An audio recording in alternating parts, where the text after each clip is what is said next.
kepada kitab suci, para nabi, hari kiamat, dan terakhir an tu'mina bil qadari khairihi wa syarrihi. Nah, ini yang akan jadi pembahasan kita. Kau percaya kepada takdir Allah, khairihi wa syarrihi, baik atau buruk. Itu hadis pertama dalam Sahih Muslim Kitabul Iman. Di hadis berikutnya yang cerita bukan Ibnu Umar, yang bercerita Abu Hurairah. Ketika sampai di bab iman nomor 6-nya, dia jawabnya lebih ringkas. Kalau tadi bagaimana? An tu'mina bil qadari khairihi wa syarrihi. Engkau mempercayai takdir baik dan buruk, bahwa itu ketentuan Allah. Sedangkan di riwayat Abu Hurairah dalam Sahih Muslim, an tu'mina bil qadari kullih. Kau percaya kepada takdir semua, tidak disebut baik atau buruk. Nah, saya lebih senang lafaz yang kedua ini. Nah, langsung kita jelaskan apa ya sebenarnya yang disebut takdir. Apa yang disebut takdir? Takdir dari kata qaddara yuqaddiru takdir, takdirannya. Namun di hadisnya an tu'mina bil qadari. Apa arti qadar? Ukuran, ketentuan. Apa yang Allah sudah tentukan dalam ilmunya, nah, ini yang disebut takdir. Allah itu sebelum kita lahir sekarang, Allah sudah tahu belum bahwa kita akan duduk pagi ini di sini? Nah, ilmu Allah itu yang disebut takdir. Ilmu Allah mengenai apa yang terjadi pada kita. Kalau begitu kita perlu tahu nggak? Perlu tahu nggak mengenai takdir Allah? Rahasia Allah, perlu tahu nggak? Nggak perlu, maka cukup an tu'mina, kamu percaya. Jadi percaya itu beda dengan tahu. Kalau ada orang mau cari-cari tahu takdir, dia sudah melanggar bab iman atau menolak takdir. Oh, lebih bahaya lagi. Biasanya orang yang menolak takdir itu salah paham. Salah pahamnya apa? Masa Allah berkehendak buruk?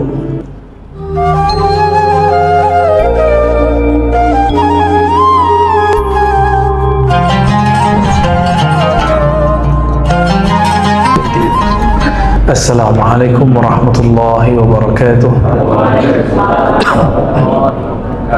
Innal hamdalillah nahmaduhu wa nasta'inuhu wa nastaghfiruh wa na'udzu billahi min shururi anfusina wa min sayyiati a'malina. May yahdihillahu fala mudilla lahu wa may yudlil fala hadiya lahu. Amma ba'd. Allahumma bika asbahna wa bika amsayna wa bika nahya wa bika namutu wa ilaika an-nushur. Allahumma akhrijna min zulmatil wahmi wal jahli ila al-ma'rifati wal ilmi. Amin ya rabbal alamin. Bapak Ibu jamaah subuh yang pasti diberkahi oleh Allah, Nabi bersabda, al-barakatu li ummati fi bukuriha. Keberkahan bagi umatku yang bangun salat subuh berjamaah di masjid. Kira-kira itu maknanya ya. Bahkan orang yang tidak sholat pun dapat keberkahan. Jika dia bangun lebih awal mengejar dunia, dia diberkahi dunianya. Jika dia mengejar dunia akhirat, diberkahi dua-duanya. Semoga kita termasuk orang yang seperti itu. Amin ya rabbal alamin. Kajiannya langsung loncat ke rukun iman yang ke-6 ya. Kita pakai kisah sebuah hadis. Hadis pertama dalam Sahih Muslim Kitabul Iman, bab iman. Ada seorang tabi'in artinya murid sahabat, tidak bertemu Nabi, bertemu sahabat Nabi, namanya Yahya ibn Ya'mar atau Ya'mur. Yahya ini qadhi di daerah Basrah, tapi dia asalnya dari kota Marwa ya, daerah di Khurasan. Yahya di Basrah mengalami tantangan dari umatnya. Apa tantangannya? Kalau sekarang kita sebut liberalisme, liberal. Pernah dengar ya? Orang-orang yang menganut kebebasan dalam agama. Di zaman itu kelompoknya tidak disebut liberal. Di zaman itu disebut qadariyah. Kelompok yang menolak takdir. Namun mereka yang berbicara itu pinter-pinter. Kayak sekarang yang anti takdir itu sekolahnya tinggi-tinggi, ngomongnya cerdas, menarik. Sama, di zaman itu juga sama. Bahkan mereka yaqra'un al-Quran, hafiz Quran, lakin yaquluna la qadar. Mereka mengatakan nggak ada itu takdir, takdir kita yang tentukan. Gitu kata mereka. Karena mereka jago debat, ahli diskusi, maka sahabat-sahabat Nabi yang masih tinggal di Madinah dikejar, dicari oleh ulama-ulama tabi'in, termasuk Yahya bin Ya'mar, menanyakan kasus orang itu hukumnya gimana, status iman orang itu bagaimana, status Islamnya bagaimana. Maka dari Basrah itu di Irak, musim haji mereka berangkat ke Makkah. Sampai di Makkah diskusi dengan temannya namanya Humaid bin Abdurrahman. Apa kata Yahya kepada Humaid? Hei Humaid, lau laqina ahadan min ashabi Rasulullah sallallahu alaihi wasallam. Begitu teksnya dalam Sahih Muslim. Seandainya kita bisa dapat ketemu seorang sahabat Nabi sallallahu alaihi wasallam, maka kita akan tanyakan perihal apa yang terjadi di kampung kita. Waktu itu beruntung masih ada sahabat Nabi, ya, sedangkan sahabat Nabi sudah banyak yang wafat dan mereka menyebar di mana-mana. Ini perlu diketahui Bapak Ibu Saudara ikhwan akhwat fillah, para sahabat itu tidak ngendon, ya, tidak hanya diam di Madinah.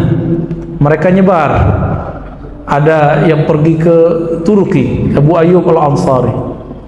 Ada yang pergi safar ke Cina, Sa'ad bin Abi Waqqas, dan balik kembali. Maka yang kuburan di Cina itu bukan kuburan Sa'ad bin Abi Waqqas, tapi mungkin keturunannya atau siapa yang orang yang sama dengan namanya. Bahkan mungkin ke negeri kita, cuma kita tidak tahu. Maka saat itu susah mencari sahabat Nabi kecuali musim haji. Kenapa? Mereka pada menyebar, tidak hanya di Makkah dan Madinah. Karena itu musim haji, ternyata di dalam masjid ada seorang sahabat bernama Abdullah ibn Umar ibn Khattab. Jadi anak dari Umar, masih hidup. Ketemulah dua orang ini, satu bagian kanan, satu bagian kiri. Si Humaid kayaknya diam, tapi matanya mengisyaratkan, kamu aja yang nanya. Maka Yahya, seorang qadhi di Basrah, bertanya kepada Abdullah bin Umar, atau dikenal dengan Ibnu Umar. Wahai Abdullah bin Umar, beliau punya kunyah, julukan Abu Abdurrahman, karena anaknya yang paling besar bernama Abdurrahman. Maka lafaz Abu itu bukan lafaz dari Islam, Pak, tapi memang sudah dari zaman sebelum Islam sudah ada. Itu bukan tradisi kenabian. Cuma Nabi, karena Nabi orang Arab, maka Nabi menggunakan istilah itu, Abul Qasim, ya. Jadi apakah sunnah menggunakan Abu? Tergantung bahasanya apa. Kalau saya misalnya Abu Hisham, Ustadz Al-Naf Abu apa nih? Abu apa Ustadz? Abu-abuan. Oke, kalau bahasa kita apa? Abu bapaknya siapa gitu, ya? Ya sama itu. Wahai Abu Abdurrahman, di kampung kami ada orang yang yaqra'un al-Quran, ahli ibadah, cerdas. Lakin yaqulun, ya, mereka mengatakan la qadar, mereka tidak percaya kepada takdir. Apa jawaban Ibnu Umar? Saksikanlah wahai Yahya, wahai Humaid, inni bari'um minhum, aku terlepas dari status iman mereka. Tapi ini bukan mengkafirkan, ya. Ini mengatakan melepaskan. Mereka nggak ada urusan sama akidah kita. Akidah mereka sudah menyimpang. Wahum bura'atun minni, akidah mereka juga terpisah dari kami. Lalu beliau mengatakan, seandainya kalian anfaqtum, berinfak seberat emas gunung Uhud, bukit Uhud. Kalau kita punya bukit dekat-dekat sini, itu bukitnya seberat itu, kita punya emas dan kita infakkan semua, dan tidak akan diterima sampai kita percaya kepada takdir. Lalu Ibnu Umar bercerita tentang datangnya Jibril alaihissalam dengan baju yang sangat putih, rambut sangat hitam, datang kepada Rasulullah sallallahu alaihi wasallam dengan rupa seseorang. Ini bukti bahwa Jibril itu sering datang, Mbak, dan bisa dilihat oleh manusia biasa. Ibnu Umar lihat kok, Umar juga lihat, sahabat-sahabat yang lihat. Pakai baju sangat putih, rambutnya sangat hitam, lalu duduk di depan Nabi sallallahu alaihi wasallam. Abdullah bin Umar bercerita tentang ayahnya. Apa kata ayahnya? Orang itu tiba-tiba bertanya, "Ya Muhammad, apa itu Islam? Apa itu iman? Apa itu ihsan? Kapan itu kiamat?" Pertanyaannya 4, bahkan 5 ya, tanda-tanda kiamat. Maka kita ambil saja bagian yang kedua, karena ini berkaitan dengan yang kedua. Apa itu? Al-iman. Apa itu iman? Dijawab oleh Nabi, kamu percaya antu'mina, kamu percaya membenarkan adanya Allah yang Maha Esa, malaikat. Malaikat itu bahasa Arab, itu plural, jamak dari malak. Tapi bahasa Indonesia, malaikat itu kayaknya satu ya. Kalau kita sebut malaikat banyak, malaikat-malaikat ya, atau para malaikat. Padahal dalam bahasa Arab, malaikat itu sudah banyak. Kalau satu malaikat disebut malakun. Kemudian kepada kitab suci, para nabi, hari kiamat, dan terakhir antu'mina bil qadari khairihi wa syarrihi. Nah, ini yang akan jadi pembahasan kita. Kau percaya kepada takdir Allah, khairihi wa syarrihi, baik atau buruk. Itu hadis pertama dalam Sahih Muslim Kitabul Iman. Di hadis berikutnya yang cerita bukan Ibnu Umar, yang bercerita Abu Hurairah. Ketika sampai di bab iman nomor 6-nya, dia jawabnya lebih ringkas. Kalau tadi bagaimana? Antu'mina bil qadari khairihi wa syarrihi. Engkau mempercayai takdir baik dan buruk, bahwa itu ketentuan Allah. Sedangkan di riwayat Abu Hurairah dalam Sahih Muslim, antu'mina bil qadari kullih, kau percaya kepada takdir semua, tidak disebut baik atau buruk. Nah, saya lebih senang lafaz yang kedua ini. Nah, langsung kita jelaskan apa ya sebenarnya yang disebut takdir. Apa yang disebut takdir? Takdir dari kata qaddara yuqaddiru takdir, takdiran ya. Namun di hadisnya antu'mina bil qadari. Apa arti qadar? Ukuran, ketentuan. Apa yang Allah sudah tentukan dalam ilmunya, nah ini yang disebut takdir. Allah itu sebelum kita lahir sekarang, Allah sudah tahu belum bahwa kita akan duduk pagi ini di sini? Nah, ilmu Allah itu yang disebut takdir. Ilmu Allah mengenai apa yang terjadi pada kita. Kalau begitu kita perlu tahu nggak?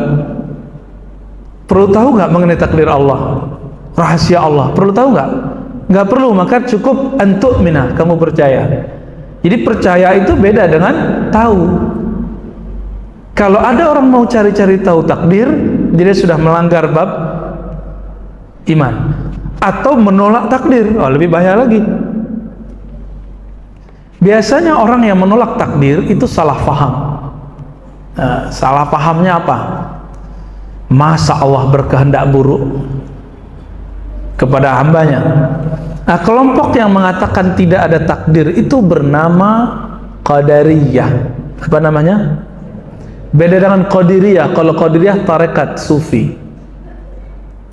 Qadiriyah pengikut Imam Abdul Qadir Al-Jilani. Kalau Qadariyah penolak qadar, penolak takdir. Sudah bisa paham di situ? Ya. Jadi jangan disebut tarekat Qadariyah, keliru ya. Karena yang ada tarekat Qadiriyah. Adapun dalam bab akidah disebut dengan Qadariyah. Apa kata Yahya ibn Ya'mar dalam hadis tadi yang pertama? Awwalu man takallama fil qadar. Yang pertama kali mengkritisi bab takdir itu di Basrah, namanya Ma'bad al-Juhani. Tahu Ma'bad al-Juhani? Ma'bad al-Juhani ini konon pernah ngaji kepada Al-Hasan Al-Basri bersama dengan Wasil ibn Atha dan Amr ibn Ubaid, tapi mereka kemudian bertiga menolak ada takdir. Siapa gurunya? Al-Hasan Al-Basri. Imam Al-Hasan Al-Basri pun kemudian menolak mereka. Makanya kemudian dalam sanad akidah orang Mu'tazilah Tidak disebutkan Hasan al-Basri sebagai gurunya, tapi langsung Wasil bin Atha' Ma'bad Juhani itu mengambil dari Muhammad bin Ali al-Hanafiyah, itu anak Ali yang lain dari Fatimah, selain Fatimah, ya. Bapak saudara yang makan Allah, lalu kalau takdir itu ilmu Allah, kenapa kemudian orang banyak bahas? Kenapa orang pengen bahas? Itulah masalahnya. Karena emang kita penasaran apa yang mau kejadian besok hari. Penasaran siapa yang akan jadi presiden yang diputuskan oleh KPU. Benar nggak? Penasaran nanti jodohnya siapa, nasibnya bagaimana, semuanya kita penasaran. Seandainya takdir itu dibeberkan, maka tidak akan ada usaha. Orang nggak mau usaha apa, nggak mau survive. Lalu untuk apa takdir itu cukup diimani? Nah, sebelum diimani dulu, kita coba lihat sebenarnya apakah orang-orang Mu'tazilah tadi, Qadariyah tadi tepat memahami mengenai takdir. Apa takdir bagi mereka? Takdir itu ketika sang hamba itu dianggap total, jadi fatal, fatalis. Saya ini tidak bisa apa-apa kecuali Allah yang buat. Kayaknya benar ya, kayaknya benar, tapi itu salah juga. Ini yang ditolak oleh mereka. Nah, kelompok yang mengatakan ini disebut Jabariyah. Apa namanya? Jabariyah itu kelompok pengikut Jahm bin Safwan. Jahm bin Safwan ini mengatakan al-insan majburun, manusia itu tidak bisa ngapa-ngapain kecuali dipaksa oleh Allah. Maka kalau ada orang maksiat, itu dia maksiat karena Allah yang menggerakkan dia. Kalau ada orang minum khamar, wah itu kehendak Allah, gitu. Jadi dia menyalahkan Allah. Kejadian itu membuat Ma'bad al-Juhani membantah. Maka muncullah akidah Ahlus Sunnah, mau meluruskannya. Belum lagi ada orang putus asa di luar sana. Apa kata mereka? Saya kok hidup sial terus, susah terus, ya, buruk terus. Nah, orang-orang ini kebalikan dengan orang yang sukses mulu. Apa kata si sukses seperti Qarun? Ini usahaku. Qarun itu kalau boleh disebut orang yang menolak takdir pertama kali yang disebutkan di Quran. Kenapa? Ketika dia sukses berhasil, dia mengatakan ini bukan anugerah Allah, ini susah payahku. Ini bedanya ya. Maka dibantah oleh sahabat-sahabat Nabi. Nah, dalam hal ini saya mau kasih contoh Bapak Ibu. Takdir itu sebenarnya baik buruk atau baik buruk itu persepsi kita. Ini contoh. Kalau saya punya toko, Bapak Ibu punya toko, kita samping-sampingan. Ketika toko Bapak Ibu laku, itu bagi saya baik atau buruk?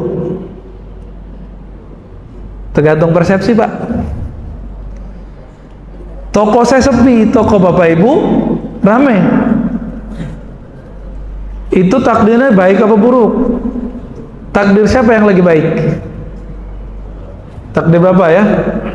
Takdir saya lagi kurang baik. Itu menurut kalau itu yang dimaksud takdir baik buruk, itu salah faham. Ya, itu salah faham. Berarti kata baik buruk itu bukan menurut Allah, tapi menurut makhluk. Contoh pertama. Contoh kedua, biar gampang Pak, biar tenang hidupnya, biar gak buruk sangka kepada Allah. Ada yang dokter nggak? Atau orang kedokteran?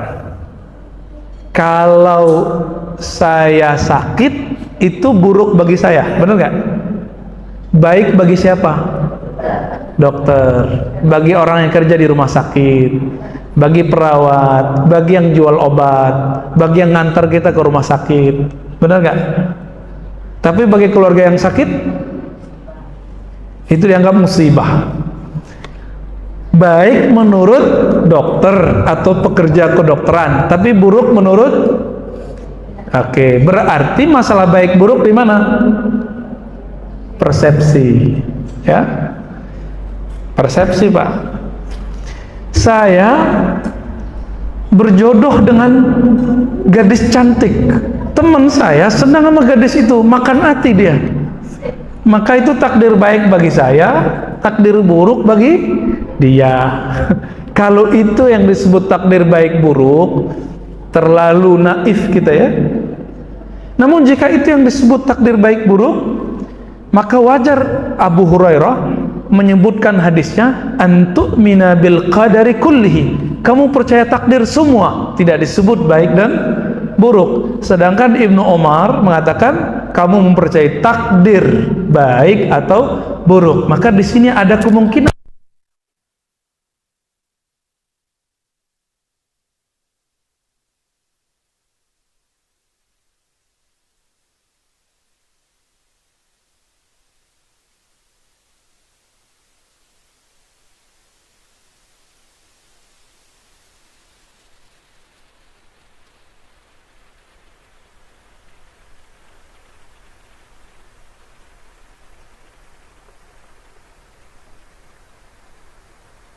tapi sebenarnya Allah lagi pengen baik, Pak.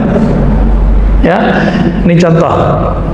Kalau saya lagi sakit, tadi gimana? Itu buruk bagi saya, baik bagi dokter. Tapi apakah semua sakit itu buruk? Enggak juga. Ya, banyak sakit itu baik, Pak. Maka Nabi memberikan sebuah penjelasan. Minimal ada 2 hadis. Apa kata Nabi? Ya ajaban li amril mu'min, sungguh ajib, sungguh luar biasa, menariknya, uniknya nasibnya orang beriman, keadaannya orang beriman. Kenapa? Ini pada beriman kan semua? Ya, beriman kan nih? Ya, jawab yang kenceng dong. Beriman kan nih? Oke, kayaknya lemes nih, belum makan nih ya. Belum juga musim Ramadan. Nabi mengatakan, kalau mukmin in asabahul khair syakar. Apa yang menarik dari kalimat ini? Ternyata musibah itu dalam bahasa Indonesia kan musibah buruk semua. Tapi dalam hadis, dalam Al-Quran, musibah itu ada baik dan buruk. In asabahu khairun, jika dia dapat musibah kebaikan. Tuh, apa arti musibah? Musibah bahasa Arab sesuatu yang mengenai kita atau sesuatu yang kita alami, itu disebut dengan musibah. Jadi nggak mesti buruk. Dalam bahasa Arab kata musibah tidak mesti buruk, tapi dalam bahasa Arab belakangan baru disebut buruk, masaib, musibah. Tapi dalam mustalah Quran, musibah belum tentu buruk.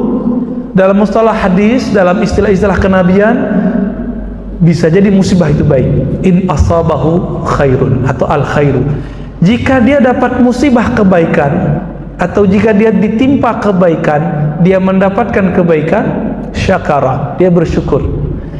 Orang mukmin itu imannya dibagi 2, Bapak Ibu. Satu syukur, satu sabar.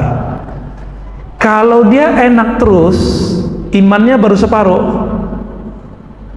Maka perlu ada penyempurnaan iman. Bagaimana caranya? Allah kasihlah musibah keburukan. Maka dikasih in asabahu syarr, jika dia mengalami keburukan, sakit, rugi, ya, makan hati, ya. Bener ya? Bang Danu makan hati nggak? Ketika itu terjadi, ngambek, ya, sedih, gagal, apapun itu yang menurut kita tidak nyaman, disebut syarrun, musibah, keburukan. Sabarah, maka dia bersabar. Pilih mana? Senang bersyukur atau susah sabar?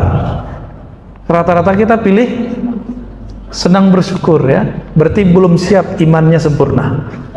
Ya, kalau mau siap imannya sempurna, Bapak, Ibu, Saudara, ikhwan akhwat fillah, setiap hari kita akan mengalami baik dan buruk.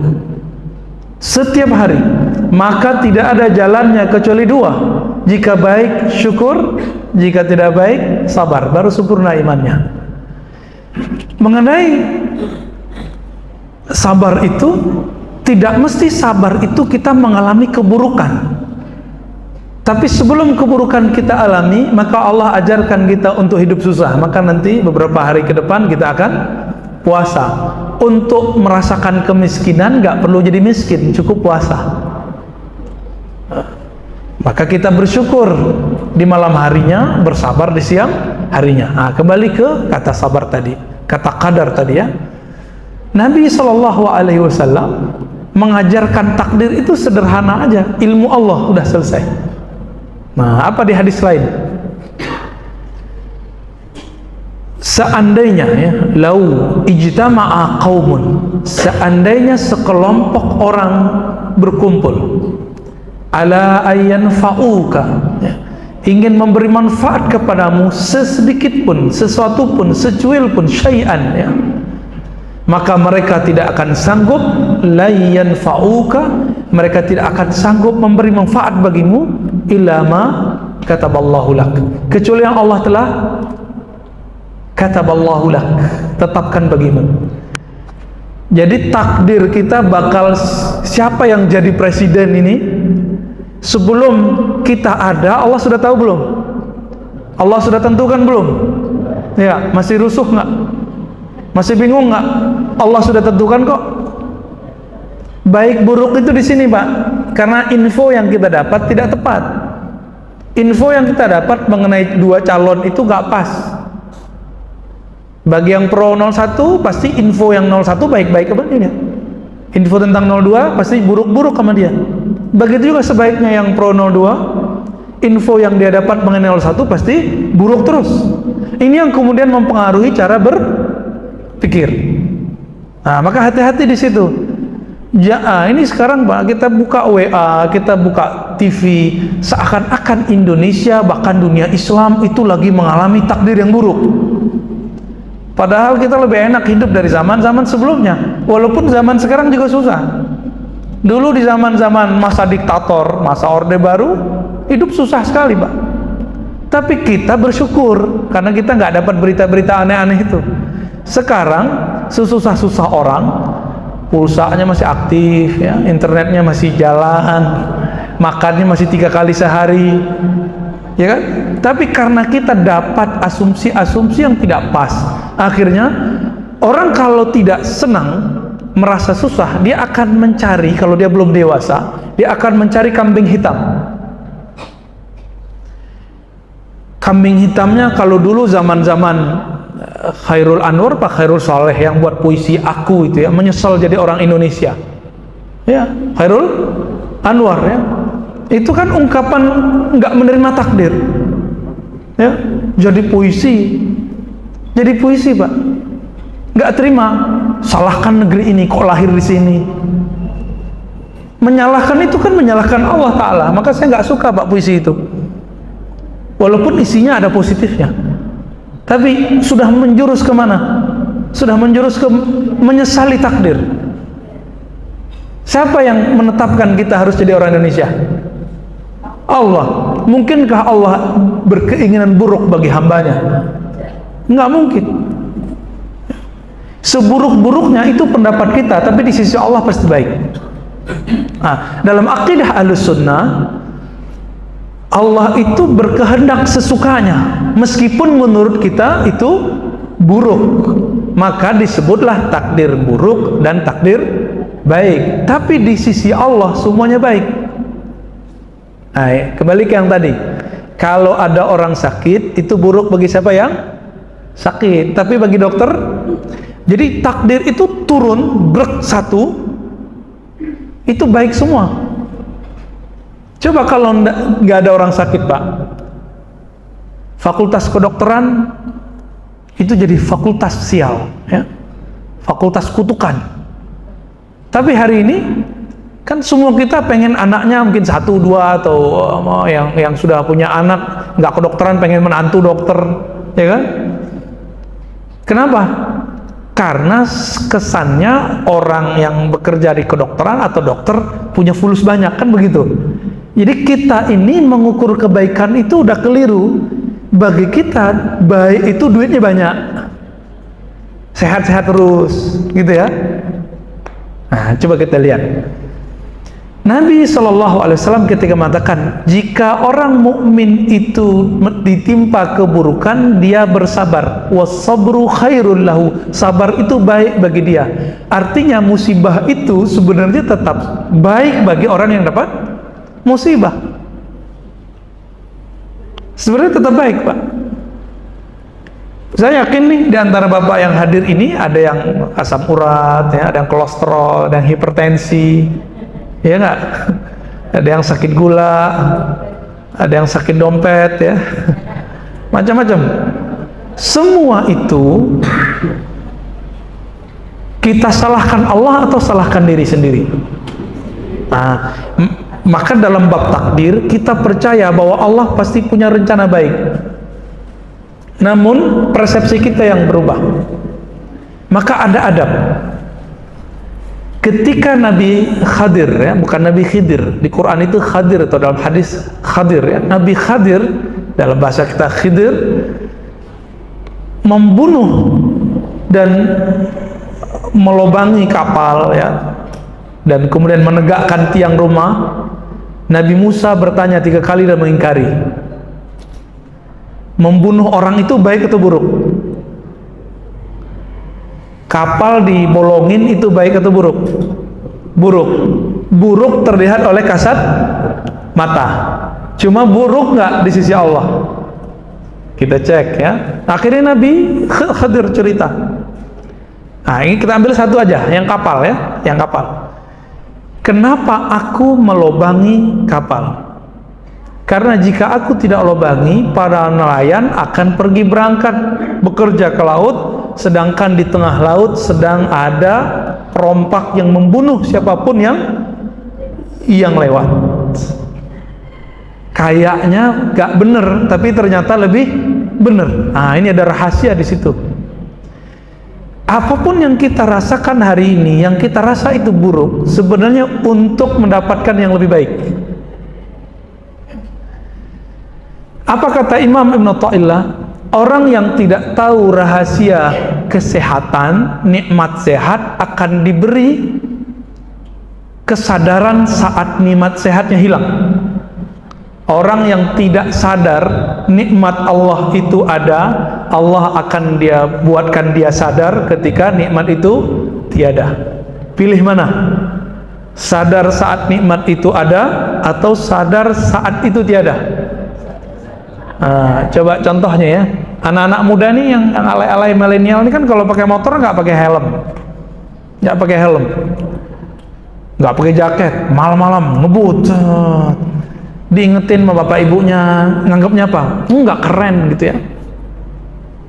Anak gaul, tiba-tiba tabrakan, kepalanya kebentur, berdarah, ada retak, nyesel nggak dia? Nyesel. Ya, jadi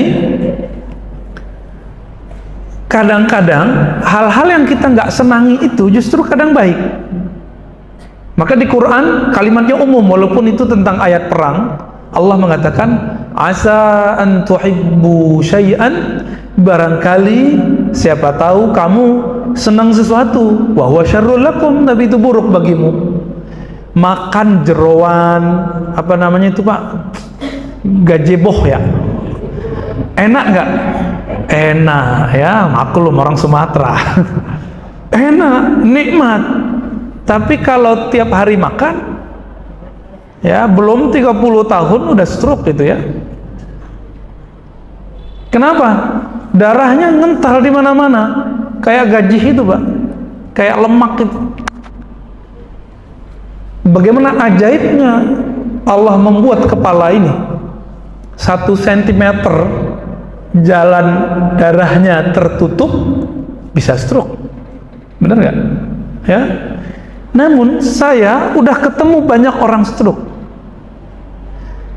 Di antara mereka setelah dikasih stroke justru lebih hebat dari kita.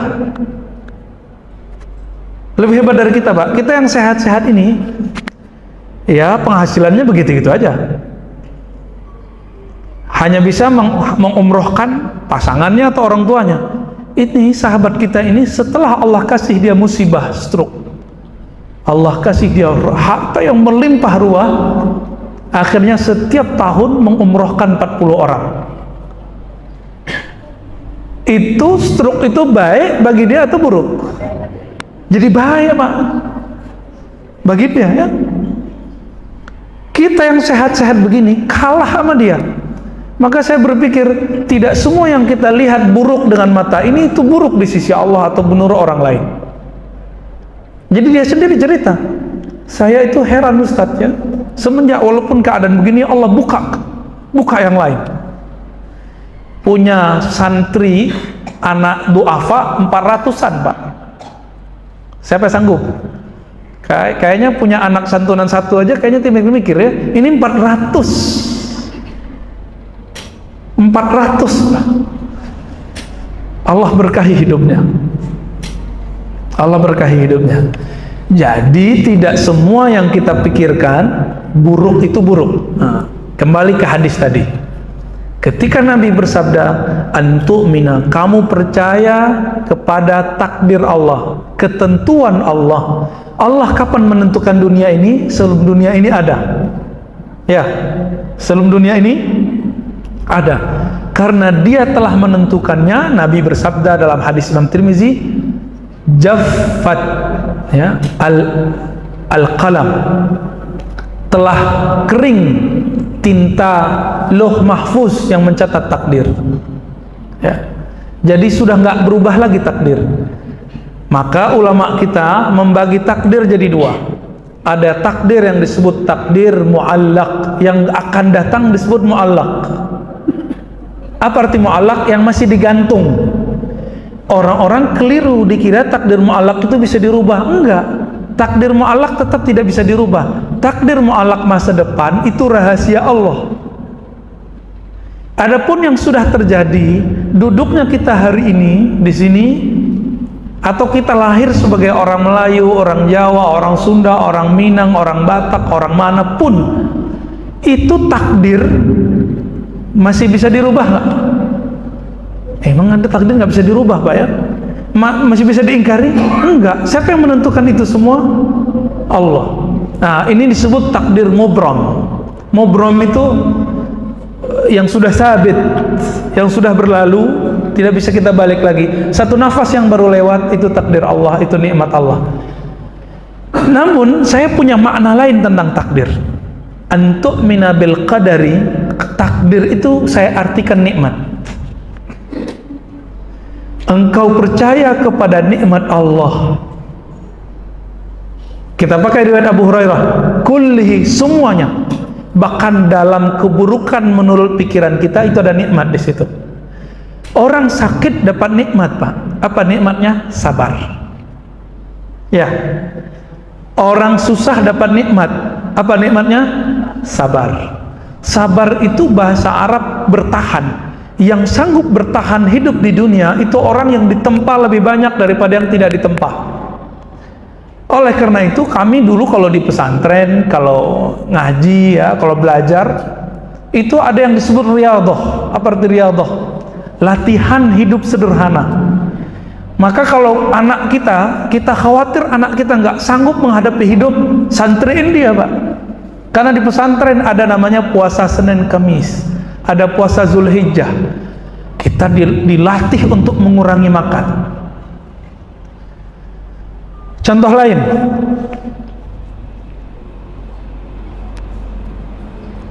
tidur di saat kita ngantuk itu nikmat nggak? Ya, benar nih. Tidur itu nikmat nggak? Yang tidur malam tadi nikmat nggak, Pak? Oke, ini kayaknya nggak sadar kalau tidurnya nikmat, ya. Kalau ada orang nggak bisa tidur, kita sebut penyakitnya apa? Insomnia. Menurut yang sakit, dia lebih dapat keburukan. Bapak Ibu yang melakukan Allah, saya pernah cerita berkali-kali, Sufyan bin Uyainah bertemu bidadari di mimpinya, tidak bisa disentuh. Kenapa? Kurang maharnya. Si bidadari mengatakan apa? Mas Sufyan, maharmu ketinggalan. Apa? Tahajud malam hari. Maka dia bangun, lalu dia berkata, bersumpah, demi Allah aku tidak akan tidur lagi malam hari. Bagi dia tidur itu nggak nikmat, Pak. Bagi Imam Sufyan, berarti kata nikmat itu tergantung cara berpikirnya.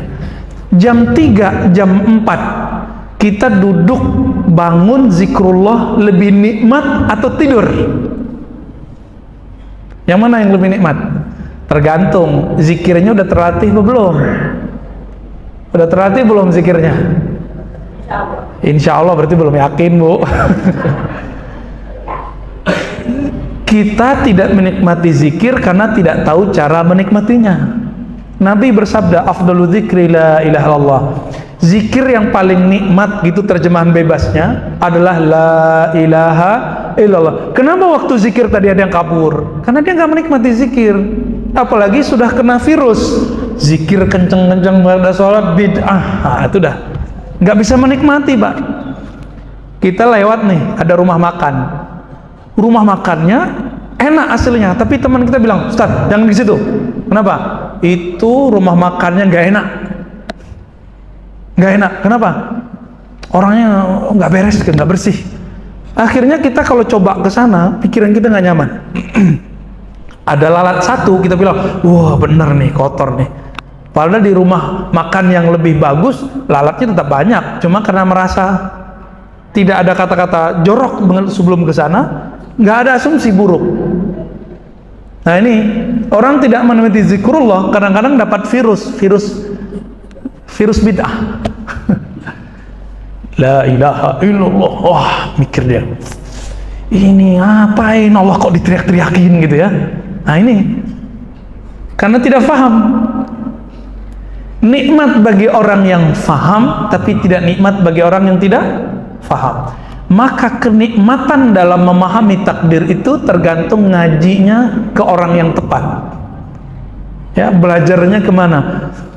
Nabi itu mengajarkan untuk menikmati semua takdir. Apa kata beliau? Jika dapat baik, syukur bagus baginya, baik baginya. Jika dapat keburukan, sabar baik baginya. Baik itu nikmat. Baik itu nikmat. Jadi mulai pagi ini silakan nikmati takdirnya ya. Menikmati takdir beda dengan menunggu takdir. Rezeki contohnya. Rezeki itu kata Ali bin Abi Thalib radhiyallahu taala anhu, kadang kamu yang mengejarnya, kadang dia yang mengejarmu. Setiap hari, Pak, begitu. Sebagai contoh, kita punya toko. Di toko kita cuma nunggu. Benar nggak? Nanti siapa yang datang? Kalau Bapak ke Tanah Abang, ada lantai tertentu itu jualan batik semua, Pak. Jualan batik semua. Mereka cuma menjemput sampai ke toko, separuh jemputan. Habis itu nunggu pasrah kepada Allah. Sebanyak itu toko. Kadang-kadang si pembeli nggak senang yang dekat tangga, yang dekat lift. Senangnya yang mana? Yang paling belakang. Siapa yang gerakin itu? Jadi takdir itu emang Allah yang ngatur, nggak mesti berdasarkan hitung-hitungan ini. Oleh karena itu saya tidak terlalu terobsesi menjadi orang sukses dengan cerita orang sukses. Kenapa? Jalan sukses kita beda-beda. Ya. Jadi jangan terlalu nyesek, Pak, kalau ada training motivasi biar menjadi sukses. Kan macam-macam ya. Sekian cara mengait rezeki. Wah, macam-macam lah ya. Training-training begitu kan digandrungi orang. Kalau ngaji-ngaji begini kan ya orangnya begini aja ya, separuh masjid paling ya. Tapi kalau training-training cari rezeki, Pak, banyak yang datang. Kenapa? Orang pengen mencari jalan pintas. Nggak sabar ya. Nah, Bapak Saudara makan Allah, maka boleh kita simpulkan bahwa mengimani takdir itu artinya mengimani, mempercayai ilmu Allah, bahwa Allah telah menentukan sesuatu bagi kita. Baik buruk itu persepsi, tapi di sisi Allah semuanya baik. Jika kita beriman, maka tidak ada kata buruk, semuanya jadi baik. Ya, itu akidah Ahlussunnah yang kita yakini, dari dulu sampai hari ini. Begitulah Rasulullah, begitulah para sahabat. Kira-kira begitu Bapak Ibu. Ada diskusi Ustaz? Fadhal. Mana nih Pak Ustaz Alaf? Bang Adi, silakan. Mau tanya jawab? Apa cukup?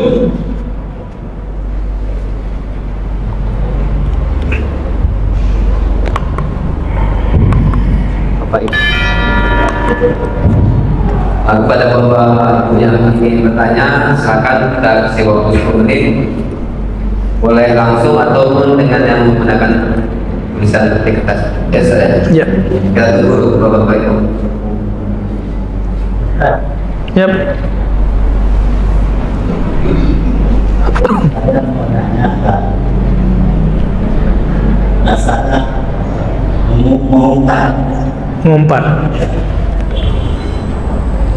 Mengumpat itu maksudnya mencaci atau mengatakan sial.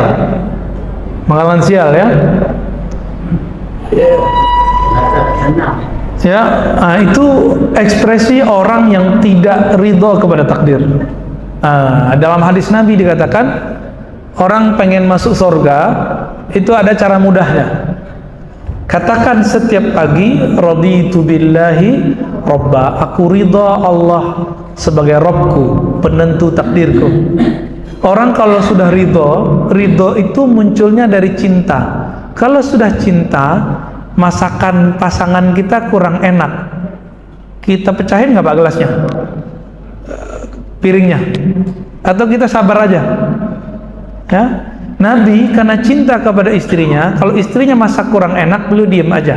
Tapi kalau enak bilang, oh top, ya nggak ngumpat. Maka ciri-ciri orang yang cintanya tidak sempurna, tidak tulus, suka mengumpat, ngaku cinta Allah, tapi ngumpat takdir Allah. Nah ini ciri-ciri orang nggak terima takdir Pak.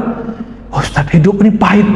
Saya sering Pak dengar orang ngomong gitu, hidup ini pahit, hidup ini susah.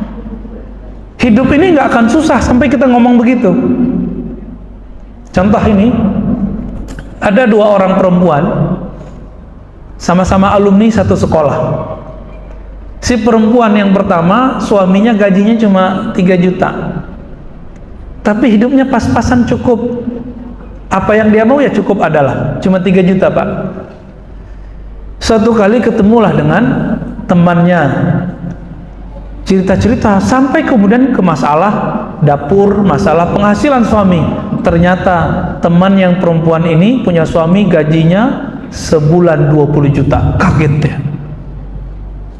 Ceritalah teman yang kedua, suamimu payah, masa hari gini cuma 3 juta makan teri gitu ya.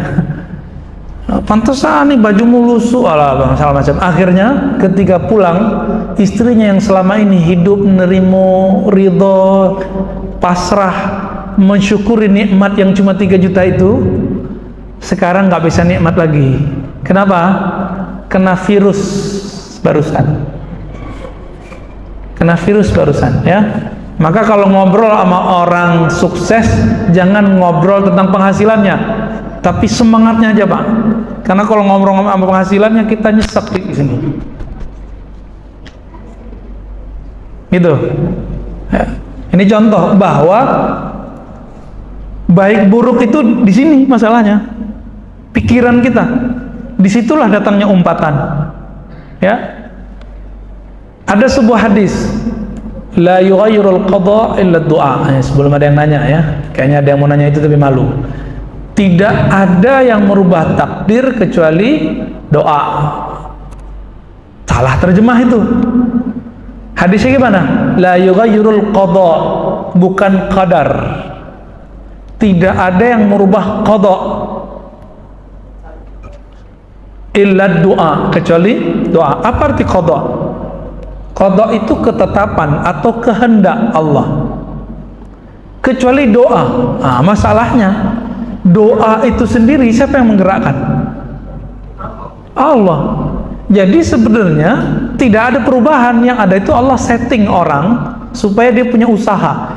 Maka antara manusia dan takdir atau qada itu Ada yang disebut laha ma kasabat wa alaiha maktasabat. Ya, surat apa itu? Al-Baqarah. Bagi manusia jiwanya ada yang disebut kasab. Apa arti kasab? Kesadaran manusia berbuat untuk menjalani takdirnya.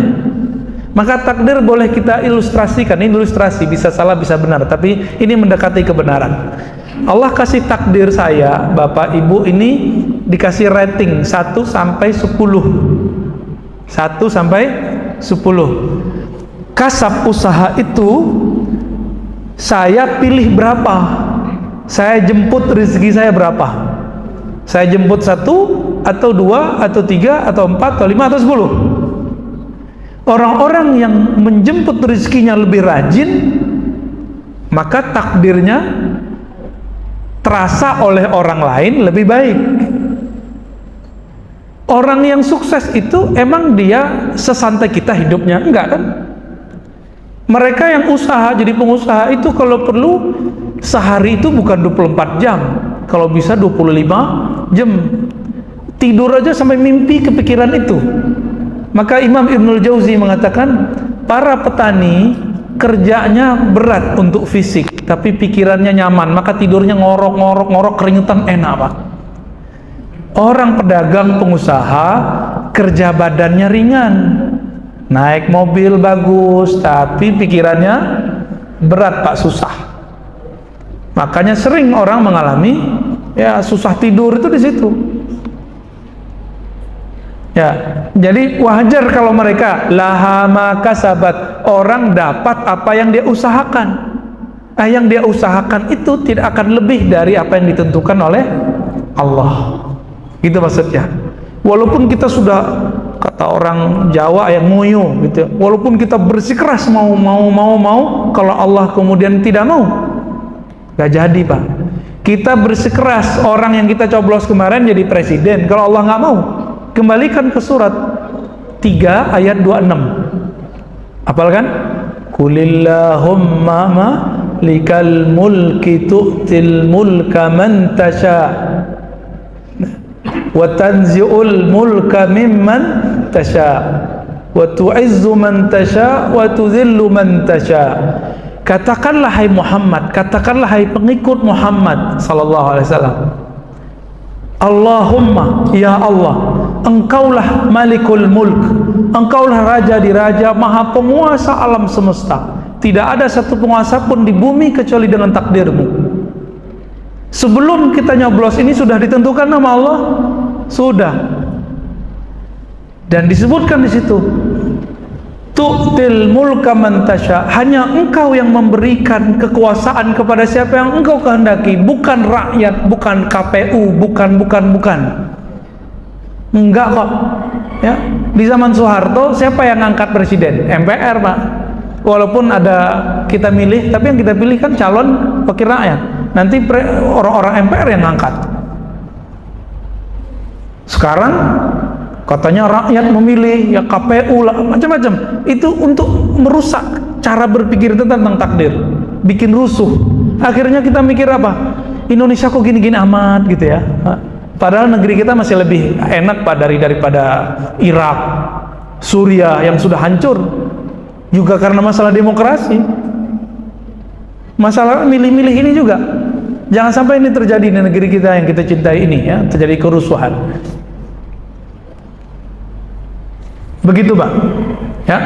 Jadi mulai nikmati, mulai berbaik sangka. Ana inda zanni abdi, aku berdasarkan persepsi hambaku. Maka bayangkan hari ini, yakini hari ini Allah selalu berbuat baik. Pasti yang tumbuh syukur. Jika kurang di luar ekspektasi, yang tumbuh sabar. Ya. Besi, logam jadi pisau yang bagus kalau banyak ditempa atau sedikit ditempa. Maka anak yang banyak sabar itu anak yang dulu sering susah. Anak yang suka ngeluh biasanya anak yang banyak senangnya daripada tidak senang. Jadi yang punya anak, yang punya cucu, didik hidup sederhana biar hidupnya survive, hidupnya bangkit, biar bisa positif menghadapi hidup. Ya. Khalas, ada lagi? Ya, tafadhal Pak.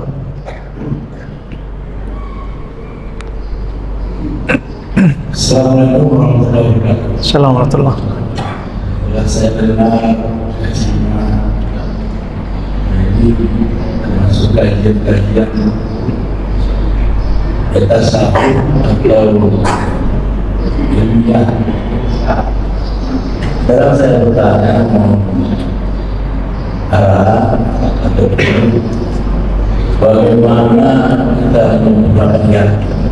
Kita terima. Sehingga sempurna yakin kepada Allah, sempurna yakin kepada Allah. Baik. Assalamualaikum warahmatullahi wabarakatuh. Assalamualaikum.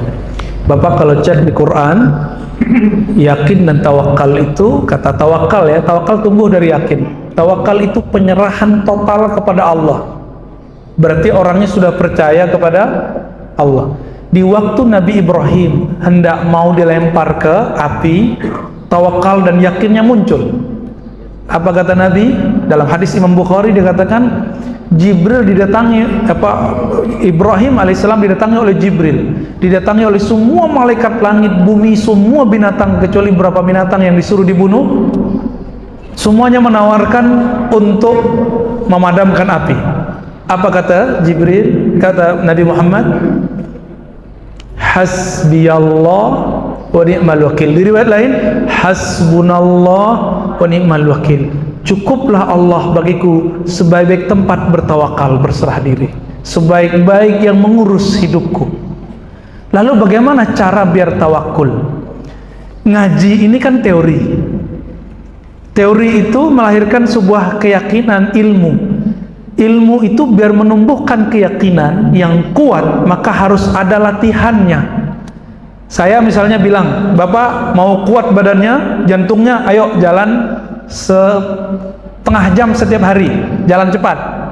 Pulang cuma diingat-ingat aja, Ustadz tadi katakan kalau mau sehat jantung jalan atau senam jantung, tapi tidak pernah dikerjakan senam jantungnya atau jalannya. Jadi kuat nggak jantungnya? Enggak ya. Kalau ingin kuat yakin tawakalnya, maka zikirlah seperti Nabi Ibrahim berzikir, hasbunallah wa ni'mal wakil. Imam Abul Hasan Asy-Syadzili menzikirkan ini setiap hari minimal 450 minimal, tapi angka ini nggak wajib ya, itu tergantung kita, boleh 7, boleh 40, tergantung gurunya siapa Pak. Guru itu tahu dosisnya kalbu kita, cocoknya dosisnya berapa nih. Karena guru ahli zikir itu sama dengan dokter, tahu dosisnya. Kalau ustadz yang tidak ahli zikir nggak tahu dosisnya, maka nggak punya angka dia, bahkan dikira angka bid'ah. Padahal Nabi ngajarkan zikir pakai angka. Subhanallah ada 33 angka nggak? La ilaha illallah pakai angka. La ilaha illallah syarikalah 100 kali. Saya mau tanya, kalau dibaca Nabi bilang 100, saya baca 101, bid'ah nggak? Bid'ah nggak Pak? Sama nggak 101 itu dengan sholat subuh 3 rakaat? Beda kan? Beda. Mereka samain. Kita cek ya teman-teman kita yang tidak tahu dosis zikir ini. Apalagi kalau gurunya bilang ini udah akut, kamu harus lebih banyak. Zikirnya harus lebih banyak. Zikir kedua, Bapak kalau buka di Quran, setiap ayat tawakal itu kalimatnya la ilaha illallah atau la ilaha illahu. Contoh surat At-Taghabun, Allahu la ilaha illahu wa 'alallahi falyatawakkalul mu'minun. Kepada Allah lah, tiada ilah, tiada sesembahan, tiada Tuhan yang disembah kecuali Dia. Maka kepada Allah lah, hanya kepada Allah lah orang beriman bertawakal. Maka zikirnya tawakal adalah la ilaha illallah, tapi dengan teknik yang benar disebut oleh Nabi, man qala la ilaha illallah khalisan mukhlisan. Khalisan mukhlisan itu ada tekniknya yang diwariskan oleh ulama ahli riwayat la ilaha illallah dari gurunya sampai kepada Rasulullah, disebut sanad talqin zikir. Nggak ketemu di toko buku Pak, zikir, kumpulan zikir la ilaha illallah terus diamalin di rumah, nggak ada rasanya. Sama kayak kita datang ke apotek, Kita nggak tahu cara meramu obat, kita buat-buat aja sendiri. Jadi nggak? Nah, kenapa zikir yang nikmat itu tidak pernah mengantarkan kita kepada maqam tawakal? Karena kita zikir tidak pakai dosis yang tepat, teknik yang tepat, yang disebut khalisan mukhlisan. Selevel Abu Bakar masih dibimbing kok. Masa Abu Bakar Indonesia nggak dibimbing? Ya, selevel Ali ditalkin kok. Masa kita nggak ditalkin? Talkin artinya apa? Kita taunya talkin buat orang mati. Enggak, talkin itu buat orang hidup lebih afdal. Sebelum mati talkin dulu. Talkin artinya membimbing, memasukkan kalimatullah dari lisan ini tembus ke kalbu. Itu baru nikmat. Kalau sudah tahu tekniknya, zikir la ilallah 1000 rasanya 1 kali, Pak. Tapi kalau belum tahu tekniknya, zikir 100 aja lihat tasbih mulu, Pak. Ini kok belum selesai-selesai juga nih ya. Lebih repot lagi pakai tasbih bid'ah. Lebih repot lagi ya. Gimana mau ngitung 1000? Abu Hurairah berzikir setiap hari, setiap malam 12.000, Pak. Maka tasbihnya dibuat dari kayak nilon gitu ya, tapi yang kenceng, yang gede, disimpul sampai 2000. Baru bisa tidur kalau zikirnya 6 kali putar. 2 kali 6 12.000. Itu zikir sahabat Nabi Abu Hurairah pakai tasbih. Maka yang membid'ahkan tasbih untuk menghitung zikir itu nggak sadar kalau Abu Hurairah, ya semoga Allah ampuni mereka itu ya. Gitu, Pak. Jadi zikirnya ada zikir yang lain. Fatawakkalu 'alal hayyil ladzi la yamut. Maka bertawakallah kepada yang maha hidup. Maka ada zikir ya hayyu ya qayyum ya hayyu. Jadi 3 zikir ini dipelajari oleh ulama-ulama, dilatihkan. Nah, coba silakan Bapak Ibu cari setelah ini ahli zikir yang bisa mengajarkan teknik la ilaha illallah dengan nikmat. Kalau nggak ketemu, cari lagi sampai ketemu yang nikmat. Itulah guru kita, itulah dokter rohani kita, itulah daliluna ilallah, penunjuk jalan kita kepada Allah. Silakan Pak dicari ya. Saya rasa cukup ya, sudah jam sarapan ini. Semoga Bapak Ibu diberkahi oleh Allah, jiwanya tenang, percaya kepada takdir, tumbuh tawakal, perbanyak baca la ilaha illallah, hasbunallah ni'mal wakil, ya hayyu ya qayyum. Demikian dari kami, semoga Allah meridhai kajian ini. Wa sallallahu ala nabiyina Muhammad, subhanakallahumma wa bihamdika asyhadu an la ilaha illa anta astaghfiruka wa atubu ilaik. Wasturna wasturil muslimin. Walhamdulillah. Assalamualaikum warahmatullahi wabarakatuh.